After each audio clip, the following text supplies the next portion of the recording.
আজকে daily star নয়, প্রথম আলো নয়, আজকে গণতন্ত্রের উপর আঘাত এসেছে। আমার স্বাধীনভাবে চিন্তা করার যে অধিকার, আমার কথা বলার যে অধিকার, তারপরে আবার আঘাত এসেছে।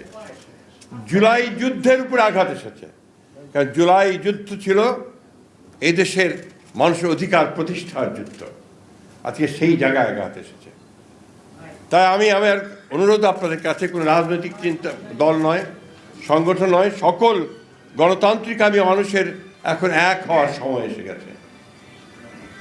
আমরা যারা অন্ধকার থেকে আলোতে আসতে চাই, আমরা যারা আমাদের বাংলাদেশকে সত্যিকার অর্থেই একটা স্বাধীন, সার্বভৌম, গণতান্ত্রিক বাংলাদেশ হিসাবে দেখতে চাই, তাদেরকে আজকে শুধু সচেতন হলে চলবে না, রুখে দাঁড়াতে হবে।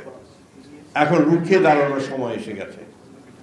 আমি আপনাদের আহ্বান জানাবো, শুধু এখানে এসে একাত্মতা ঘোষণা করা নয়, মানববন্ধন করে সংহতি প্রকাশ করা নয়, আজকে সর্বক্ষেত্রে সর্বশক্তি নিয়ে আপনারা যারা বাংলাদেশকে ভালোবাসেন তারা সবাই ঐক্যবদ্ধ হন।